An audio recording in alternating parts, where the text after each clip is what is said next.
would you say is the biggest risk you've taken in the van? Letting him drive the van, probably. Biggest risk. We had a lot of driving to do. So yeah, just keep him going. I was just getting here. Cracking in time. on, I guess. Punctuality is key. Yeah. Doing 2 shows in a day, we did that today. That was a big risk. Biggest risk. Yeah. You know, we Biggest made it, risk. paid off. Take risks. Do you think you've taken more or less risks as you progress as a band? Ooh. I'd say probably less. I guess you work out what you're doing a little bit. And then, I hope we've learnt lessons. Yeah. In recent times. Yeah, I'd say so. And then it sort of minimises the risk factor a little bit. So, yeah. You know, musically, I don't know, we're not like a safe band, but we don't go for sort of wild, sort of extreme, risky stuff. So, not massively. No, playing it safe. The thing I kind of get from your music, though, is that it's hard to describe it. It's this deep sense of kind of emotion, feeling that almost like oozes out of what you're creating. To write that, do you have to get yourself into a certain mindset and a certain place to come up with things like that? I think so. Yeah. I mean, a lot of it comes, as you say, from, places that I've, feelings that I've had. I don't necessarily think that to write it, you have to be in that place, but to have experienced it, then you can kind of reflect on it.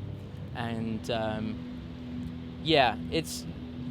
Writing music is a tricky one, really. It's sort of... There's no method to it. No. Especially lyrics, like that's just it just happens or it doesn't sort of thing. But I definitely say that, it's honest. It's kind of got integrity. It's not sort of made up. Do you feel the music's almost a part of you? Do you think it's something kind of separate and different? No, it's definitely a part. I think the more and more you play it, the more and more it is just. It would be the UK if it wasn't pissing rain when we were getting interviewed. No, it's definitely a part of us, I would say, and especially when you get to play it live and rehearse up for a set of shows or whatever, and then it's kind of become second nature again, and I think so. When I'm up there, I'm not really thinking about anything else. I'm just sort of doing the music and letting it rip. Yeah. Yeah. Do you find that you find things out about yourself from the music? Can you learn things about yourself from what you're creating? Yeah, definitely. I think it's can be very reflective, and especially if you're using words as well, particularly, that can be quite a good way to kind of look into yourself, because sometimes they come out and you're not really thinking about them, but they still mean something, and it's always a reminder as well, I suppose. So it's a good way to look back and take stock, I think. Yeah, good question. And so, when you head into the studio, I mean, I guess with the album to start with, did you have clear intentions that you set down, things that you wanted to achieve with it, or? Yeah, in terms of the songs, I like to prepare a lot of stuff before we go into the studio. I've never really experienced going into a studio and just winging it. So in that sense, definitely. But in terms of how it starts sounding and developing, then sort of anything can happen, I guess. So there's 2 sides of it. There were a couple from the last EP we put out, Night Bus and Matter. Those both came kind of on the spot. That was a lot of fun. Those were 2 of few that have had little preparation, and it just came from being in the right place at the right time with each other, in terms of being in the studio and it just kind of coming out naturally. And hearing it back in the studio is very much a catalyst for other sounds and other lines, and references start popping up, and then you think, oh yeah, let's take it that way. Yeah. So it's definitely two sides to the same coin.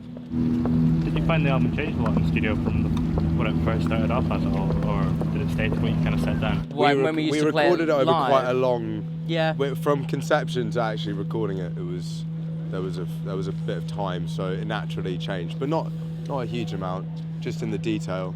Yeah, we don't use the kind of bare bones of it was the same. Tricks and tips and things. You try and keep it sounding quite natural. So yeah, I would say that it doesn't change massively. But then in the studio, there's always fun to be had. Yeah.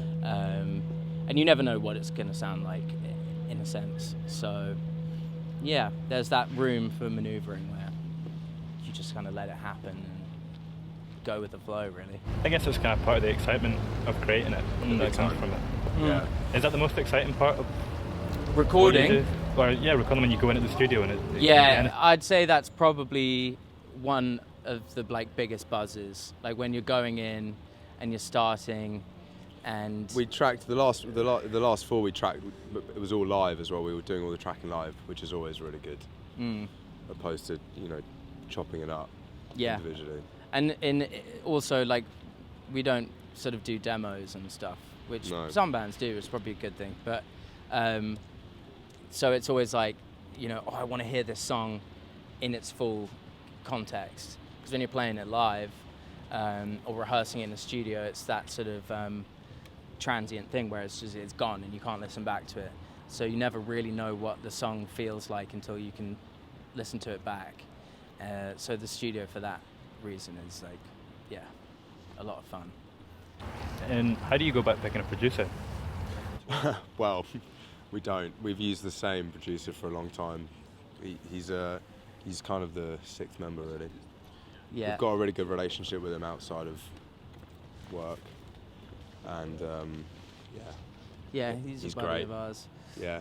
We're about to start recording some new music, like another album, and in the initial stage, we're gonna produce it ourselves this time around, which we've not done before. No, so I'm quite looking forward to that. Yeah. That's like a big sort of unopened box that I'm really excited about. So that's going to be pretty cool. I guess one of the benefits that comes from that is that you'll get more control over it. Yeah, we've always kind of had control at the end of the day, but in terms of the recording process, just to be able, Sam's got this. It's a Universal Audio Apollo, and it's just the power in this box means that you've got studio quality sounds that you can do basically in your bedroom. We're not paid by them or anything, but no, we're not. It is pretty cool. And I think the other main thing is time, that we can spend as much time on it as we want. And that's what it comes down to, is having the freedom just to go up whenever you want, opposed to have to wait till the weekend, because we're all full-time employment. So having to wait till the weekend to go and do anything has always been a bit of a drag. So to have it all at our fingertips upstairs is great. Yeah, I think it'll mean it's more consistent. It's going to be cool. In its sound and in the process. So, yeah, I'm looking forward to it. Yeah. Being in full-time employment, so that maybe increases your drive at all? Does that have an effect on what you're doing? Or no, it doesn't increase. It's just annoying. It's just shit. There's always been the looming thought that if we could do this full time, we could accelerate much quicker. I don't know. I spend a lot of time thinking about it, whilst I'm working. That's true.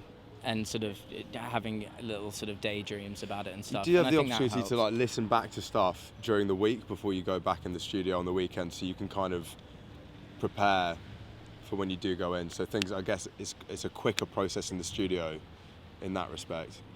But yeah, I think you've really got to be realistic about it as well, because it's full time, that'd be great. It's hard. It's very difficult to make a stable, steady living out of it. Yeah. So you just kind of got to push on. Yeah, just keep on cracking, basically.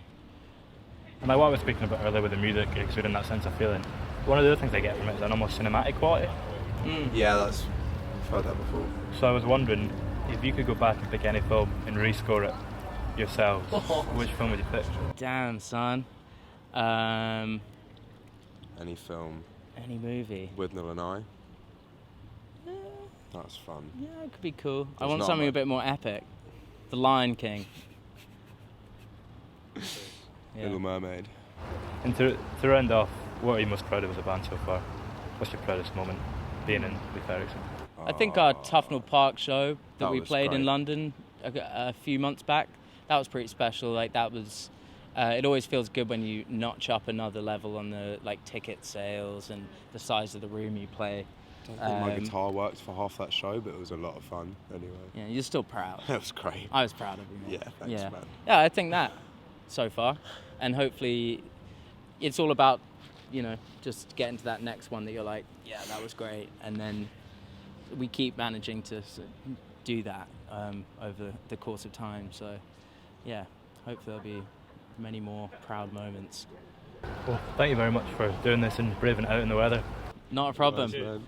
It was refreshing. Cheers,